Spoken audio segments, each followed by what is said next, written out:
Bonjour et bonsoir à tous et à toutes. Bienvenue à cette nouvelle vidéo sur la chaîne FIFA. FIFA, comme je vous l'ai déjà dit, c'est une chaîne YouTube qui traite des finances publiques haïtiennes. Pour ce 25 septembre 2021, on va parler de la décentralisation. Je vous invite à vous abonner à la chaîne, à aimer nos vidéos et à les partager. Avant de parler de la décentralisation, je vais, comme je le fais par le passé pour les vidéos précédentes, je vais faire un rappel de ce qu'on avait discuté dans la vidéo du mois passé. Dans la vidéo du mois passé, on avait vu les principaux acteurs des collectivités territoriales. On avait vu le rôle du ministère de l'Intérieur et ses directions techniques qui se spécialisent dans la gestion des collectivités territoriales. On avait vu le rôle du ministère de l'Économie et des Finances, un rôle pour le moment joué à travers la Direction générale des impôts, mais normalement, le ministère de l'Économie et des Finances a dans ses prérogatives de contrôler également financièrement les collectivités territoriales. On avait vu le rôle de la Cour des comptes, et cela va de soi, du moment qu'il y a un budget à être exécuté, la Cour des comptes est là pour juger le compte des ordonnateurs et des comptables des collectivités territoriales, et également à donner son avis sur les contrats, comme le préconise la Constitution et également la LELF. On avait vu le Conseil interdépartemental, l'Assemblée de section communale, le rôle des CASEC, le rôle du Conseil de développement de la section communale et d'autres acteurs qui militent au niveau des collectivités, par exemple les ONG, les gens de la société civile, les associations, les notables, les députés, les sénateurs, etc. Tous ces acteurs-là cohabitent au niveau des collectivités territoriales et normalement doivent travailler ensemble pour améliorer la situation, pour améliorer la vie dans les collectivités territoriales. On va maintenant passer à notre sujet qui est la décentralisation, mais bien avant, pour bien comprendre la décentralisation, je vais parler de la centralisation. Tout comme la décentralisation est une mode d'organisation de l'État, mais la centralisation est une mode d'organisation de l'État où on parle de l'État unique, personne publique. Il n'y a pas d'autres personnes publiques à part l'État. Et l'État vise la satisfaction de tous les besoins d'intérêt général. Pour vous faire comprendre cet aspect de la centralisation, j'ai mis à côté ce graphique qui, en quelque sorte, fait ressortir l'effet de la centralisation. Bien entendu, c'est par le fait qu'on a mal organisé cette centralisation qui va occasionner qu'on ait des actions, mais des réactions perverses. Je m'explique. Supposons un instant qu'on évoluait dans un système centralisé et que la distribution des richesses avait été faite normalement. C'est-à-dire, c'est vrai que l'État, unique personne publique, centralise les décisions, mais dans ces décisions que l'État va prendre, l'État arrive à satisfaire les besoins de tous les départements dans le cas de notre pays. Donc, si les besoins de tous les départements avaient été satisfaits, on n'aurait pas eu, au jour d'aujourd'hui, cette situation où il y a un mouvement de population, disons, exponentiel de nos villes de province vers la capitale et qui est actuellement ingérable dans le sens qu'il y a beaucoup de pollution, beaucoup de détritus, beaucoup de violence et il y a des maisons délabrées, etc. Donc, si dans le cadre de la centralisation, c'est vrai qu'il y a l'État unique, personne publique pour prendre les décisions, mais ces décisions auraient dû être prises pour la satisfaction de tous les départements indistinctement.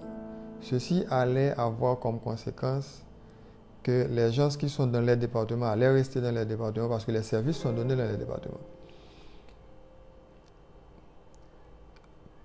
Maintenant, vous pouvez vous dire, oui, le fait que c'est centralisé, c'est pour cela que les services ne sont pas donnés dans les départements. Je ne pense pas que c'est ça le problème. Le problème est ailleurs. Le problème est ailleurs. Donc, on a un pouvoir central qui a une compétence générale et également qui dispose de compétences spéciales.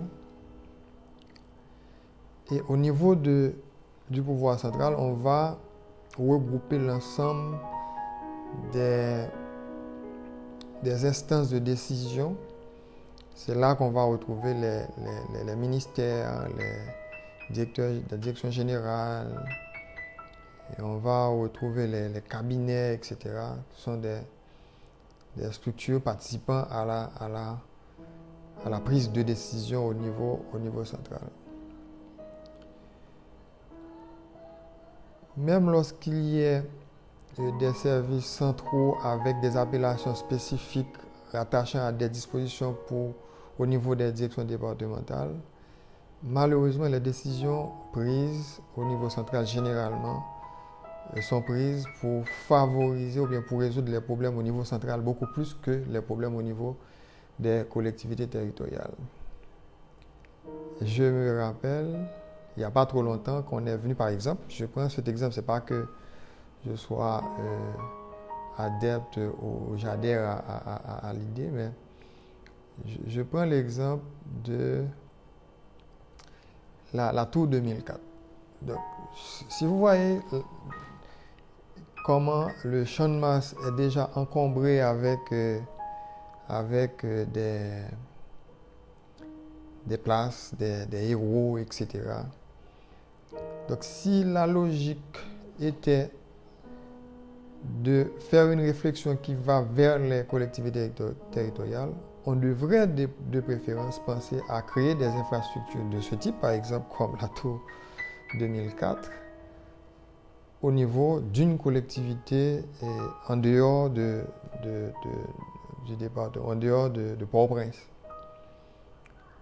Ça allait, en quelque sorte, attirer des gens dans l'espace où ce monument allait être construit. Mais malheureusement, on va voir qu'au niveau de l'aire du Champ de Mars, on a déjà Mupana, on a déjà Place des Salines, Place Pétion, etc. Et maintenant, on a rajouté la tour 2004. Et il y a l'autre statue avec, je ne connais pas trop bien le nom, le type qui envoie les colombes. Je ne sais pas comment on l'appelle ce monument-là. Il y a également Negmaron. Vous voyez, donc c'est comme si, malgré qu'on a comme obligation de réfléchir, de décider pour l'ensemble du territoire, nos décisions généralement se concentrent beaucoup plus au niveau du centre de décision, en l'occurrence Port-au-Prince. Donc, si on parle de centralisation, mais avant d'arriver à la décentralisation, on pouvait passer à la déconcentration. oui, c'est vrai qu'il y a eu une démarche pour créer, par exemple, des directions départementales, et pour créer des structures au niveau des départements, pour pouvoir être plus proche de la population. Et également avec la délégation qui est présente dans chaque chef-lieu de département. C'est vrai qu'il y a une certaine déconcentration, mais cette déconcentration est enclavée par une gestion centralisée. Je m'explique. Imaginez un instant que dans le cadre d'une centralisation, on avait circonscrit les prises de décision au niveau central à un niveau stratégique et laisser l'application de ces prises de décision au niveau déconcentré dans les départements. À ce moment-là, on allait avoir une structure beaucoup plus fluide avec des gens au niveau des directions des collectivités qui ont une certaine responsabilité. Donc vous vous imaginez que jusqu'à aujourd'hui, pour nommer quelqu'un dans un département, il faut que c'est l'ordonnateur et le bureau du Premier ministre à travers l'OMRH, qui est au niveau central, qui doit valider ces documents. Alors, ce qu'on pourrait faire, on pourrait travailler d'une autre manière. Par exemple, on pouvait dire, OK, au moment où on va voter le budget, on vote le budget avec les décisions de nomination ou bien les postes à pouvoir. C'est-à-dire, on précise, par exemple, pour le ministère de l'Éducation nationale et branche Nord, telle école, etc., bien spécifique, on va recruter tel professeur, mais tel directeur. Donc, au moment de l'élaboration et du vote du budget, au niveau central, on s'accorde qu'on va recruter un directeur ou un professeur dans un établissement dans le département du Nord. Ça, c'est juste à titre d'exemple. Puisque cette décision a été validée, a été prise au niveau du budget, un budget qui est signé par le ministre de l'Éducation nationale, par le Premier ministre, etc., par tous les acteurs, tous les décideurs au niveau central.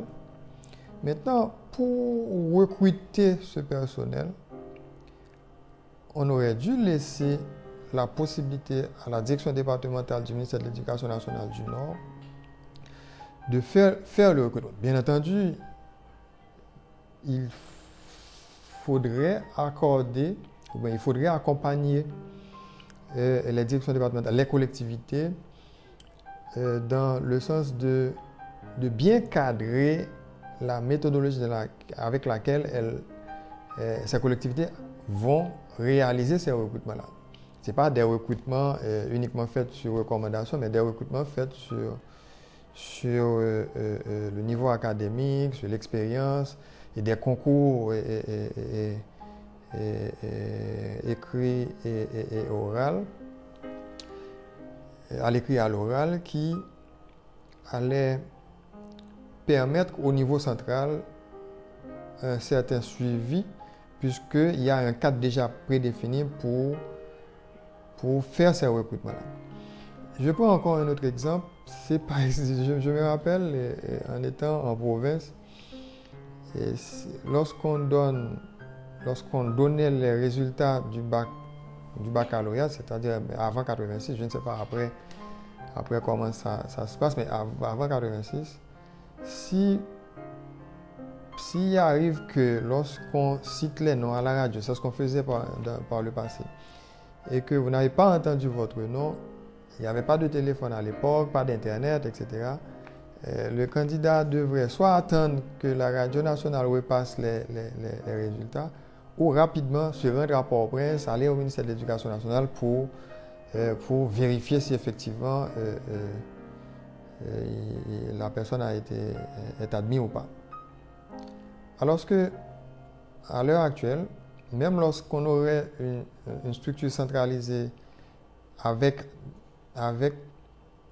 une déconcentration, même partielle, au niveau des collectivités territoriales, on pouvait, à distance, sur un site internet du ministère, avec le numéro de la fiche d'examen, le candidat pouvait facilement vérifier quelle note il a et savoir s'il est admis ou pas. Donc vous voyez, donc, le mode de gestion qu'on aura choisi, peu importe si on est en mode de gestion centralisée ou déconcentrée, on pouvait avoir un résultat beaucoup plus intéressant de ce qu'on a là aujourd'hui. Même lorsqu'il n'y avait pas Internet ou autre. Pourquoi? Lorsqu'on donne les résultats au niveau central, on n'allait pas vraiment transférer les résultats par département et faire afficher ces résultats-là au niveau des salles, au niveau des écoles ou dans un lieu central dans chaque commune.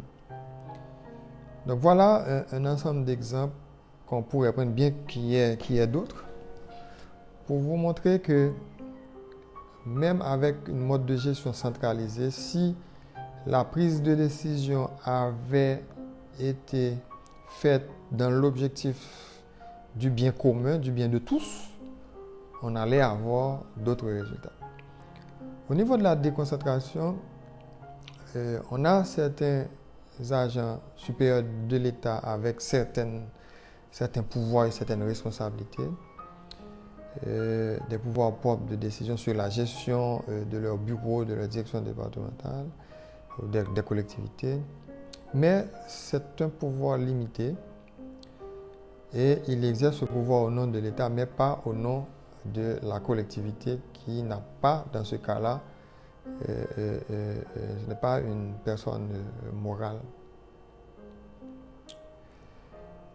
Et lorsqu'on évolue dans le cadre de la déconcentration, on reste soumis au contrôle hiérarchique de l'autorité de tutelle. C'est vrai que c'est limité, mais ça garantit déjà une certaine prise de décision au niveau des collectivités territoriales.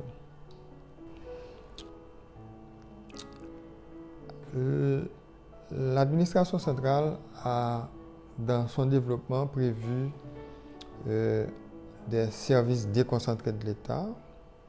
Par exemple, on parle de services techniquement déconcentrés, par exemple au niveau du ministère des Travaux publics, on a des directions techniquement déconcentrées comme le Laboratoire national, comme Semana, etc., entre autres, qui sont placés sous l'autorité hiérarchique des ministres. Ce sont des services administratifs placés sous l'autorité hiérarchique des ministres. Ils ont une spécialité, ils évoluent, ils ont un directeur général qui met en œuvre la politique du ministère, mais qui administre son équipe, son staff, ses moyens pour atteindre l'objectif du ministère. Il y a aussi des structures qui sont géographiquement déconcentrées, qui sont en dehors des services centraux. Et ces structures-là sont assujetties également à l'autorité hiérarchique des ministres et ils sont placés hors du ministère. C'est pas qu'ils sont hors du ministère dans le sens qu'ils ne travaillent pas pour le ministère, mais ils sont physiquement hors du ministère, mais toujours rattachés au ministère. Maintenant, rentrons dans le vif du sujet, qui est la décentralisation. Lorsqu'on parle de la décentralisation, on voit une prise de décision, on voit des prises de décision au niveau local. La gestion se fait au niveau local et vise les intérêts locaux. C'est confié à des pouvoirs locaux. Au niveau de la décentralisation, on est juridiquement et financièrement indépendant du pouvoir central. Dans notre législation, on dit que la décentralisation consacre le droit des collectivités territoriales à s'administrer de manière autonome et à gérer leurs affaires propres afin de promouvoir le développement à la base. Vous voyez, donc là, ce sont des termes clairs, précis, mais on a comme l'impression qu'il y a un manque d'accompagnement parce que parlant de la décentralisation, on doit voir que l'État central qui transfère ses compétences au niveau local devrait normalement accompagner les collectivités territoriales pour une meilleure connaissance de leur rôle, pour une meilleure prise en charge de leurs responsabilités au niveau des collectivités territoriales. Donc on avait vu la nuance qu'il faut faire lorsqu'on parle d'autonomie financière. On avait vu ça dans cette vidéo sur nos abonnés nous écrivent. Maintenant, promouvoir le développement à la base, cela signifie également qu'au niveau des collectivités locales, les responsables des collectivités locales devraient avoir une maîtrise de leur collectivité, devraient savoir les faiblesses et les forces de ces collectivités, les potentialités de ces collectivités, devraient avoir des capacités de monter des projets, de faire des analyses sur les statistiques des collectivités.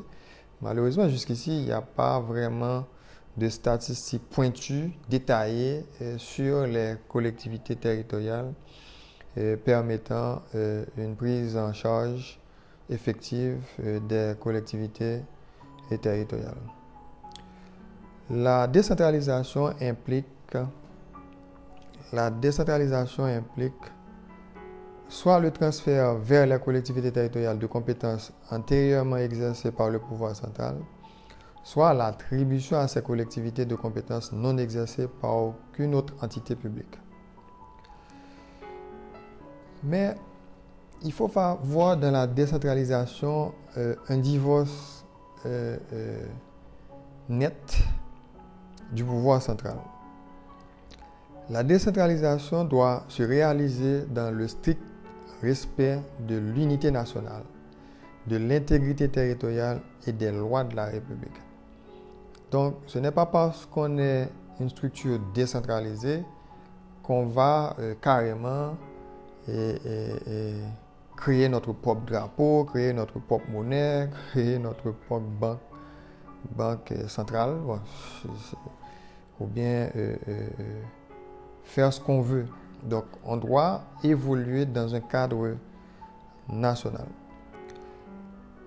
Mais la décentralisation ne va pas être effective si elle n'est pas accompagnée d'une déconcentration adéquate des services de l'État dans le but de renforcer les capacités d'action des collectivités territoriales. Donc, voilà brièvement ce que je voulais partager avec vous sur la décentralisation et je vous invite à poser des questions. Peut-être que dans la rubrique Nos abonnés nous écrivent, on pourra approfondir davantage quelques éléments. Mais il faut savoir aussi que au niveau de la décentralisation, on doit s'assurer du contrôle des collectivités territoriale, du contrôle de la population, du contrôle du mouvement de la population. Et les actions qu'on doit prendre au niveau des collectivités territoriales doivent être des actions qui visent le bien-être de la population des collectivités territoriales. Donc, si on est en mode décentralisation, le pouvoir central est garant de la qualité des services offerts à la population. À ce titre, il doit établir les normes et standards sectoriels minimaux. Le pouvoir central est garant de la solidarité nationale. Il organise aussi la solidarité avec les collectivités territoriales et entre les collectivités territoriales.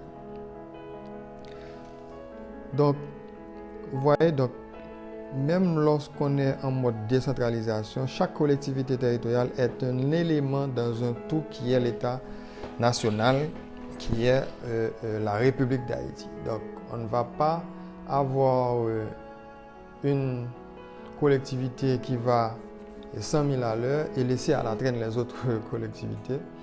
On doit travailler de telle sorte que les collectivités sont traitées de façon équitable. Très certainement, il peut y avoir des spécificités en fonction de la position géographique et en fonction des potentialités de chaque collectivité, mais l'ordre général serait que les collectivités puissent bénéficier les mêmes avantages que l'État central souhaite leur accorder. Donc, mes amis, j'arrête là et je vous dis merci. Et notre prochaine vidéo, ce sera pour le 30 octobre 2021 et on va voir ensemble les principaux outils d'information des collectivités territoriales. Je vous invite à vous abonner à la chaîne, à aimer nos vidéos et à les partager. À la prochaine.